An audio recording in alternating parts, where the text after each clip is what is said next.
Hi, it's Jamie Zach. Today I want to talk about filtering domain name lists. And ever since I started in the domain name industry, I've always felt or found that it was very difficult to utilize separate tools to filter like a raw domain name list. So every single day there are domain lists for aftermarket services like GoDaddy auctions and the pending delete auctions that take place on like dropcatch.com, for an example. And I always felt that some of the best ways to sort or go through these domain lists, because they're so big, is to use software. And it costs a lot of money to have one built to your specific needs. So thankfully, I have found what I feel is the best overall software to easily allow you to sort a domain name list. And it's two parts. One, it has like a basic filter in it. And secondly, and most importantly, is it has a dictionary filter option that allows you to utilize their own dictionary that comes in as a default, or putting in and using your own created dictionary list. So the software is called Domain Name Filter Pro, and it's offered by a company called DomainPunch, and it's domainpunch.com/DNF Pro. So let's play around with this a little bit. My whole video isn't just about showing you how to use it. It's really just telling you that it exists, and I'll use it a little bit myself and show you what that is. So this is the web page where you can download it, and it's $59. So it's very affordable. That's a one-time fee of $59, and it's for Windows. So if you're a Mac user, buy a PC. All right, so this is the software itself. It's very basic looking until you start to utilize it.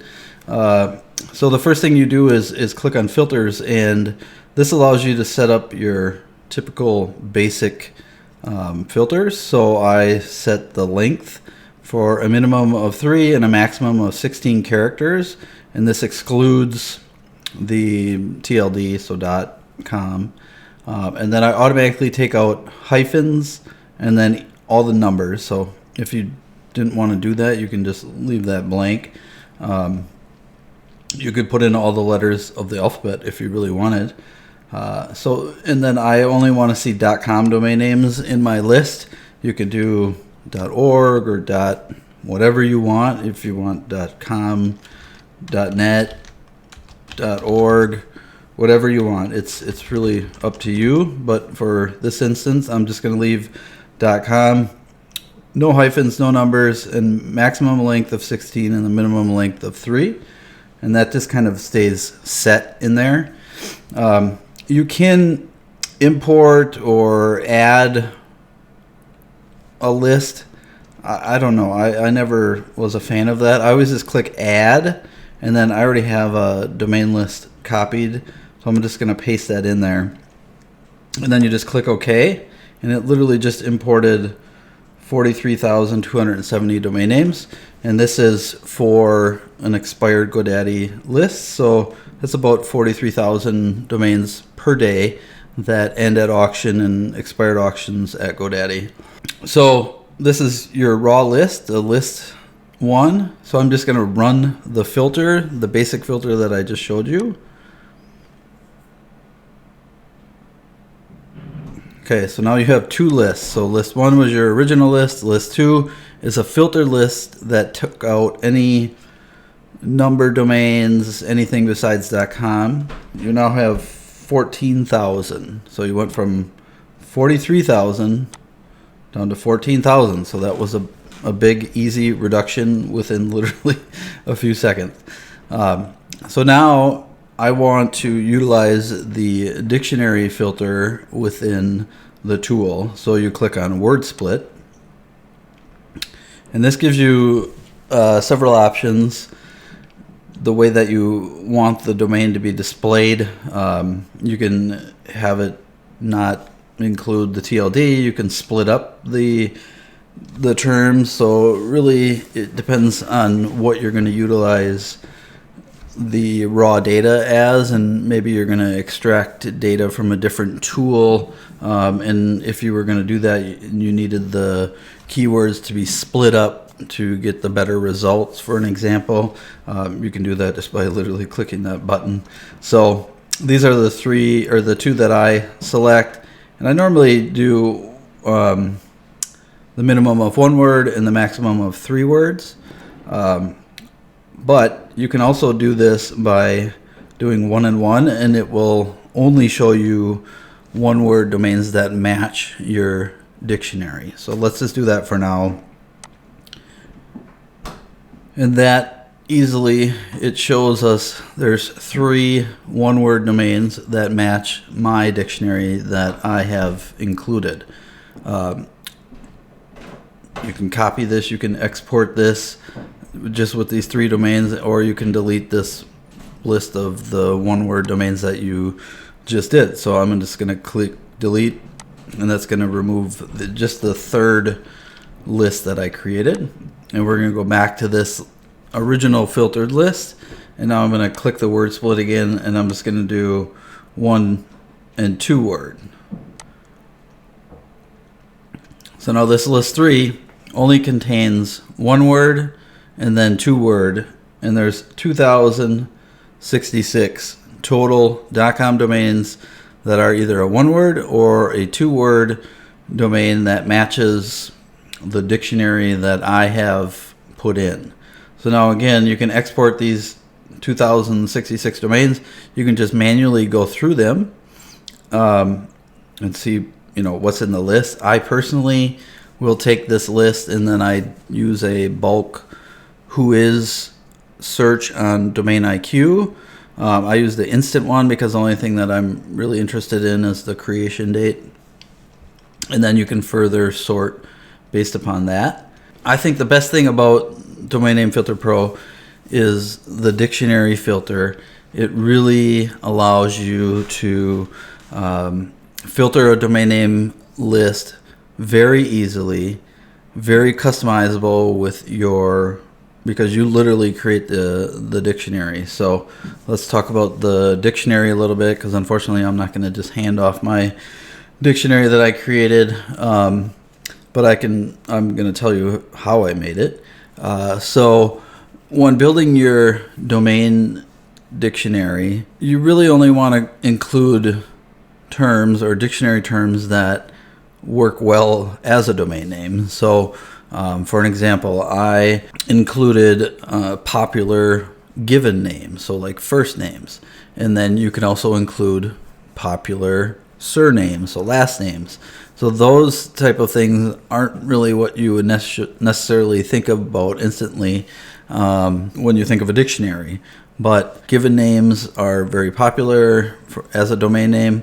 The same can be said about most surnames.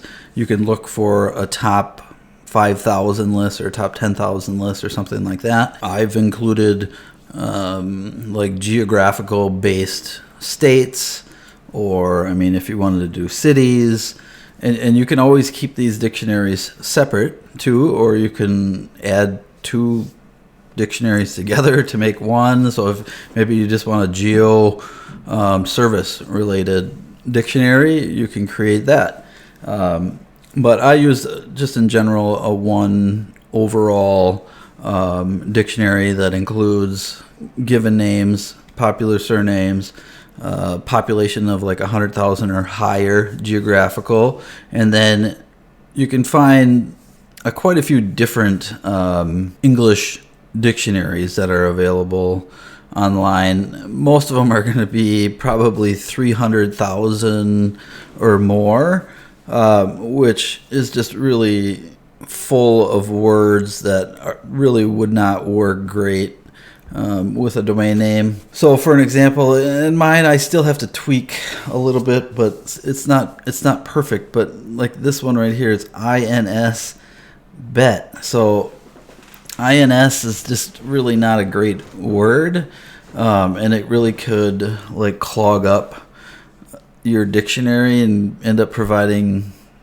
probably not great results.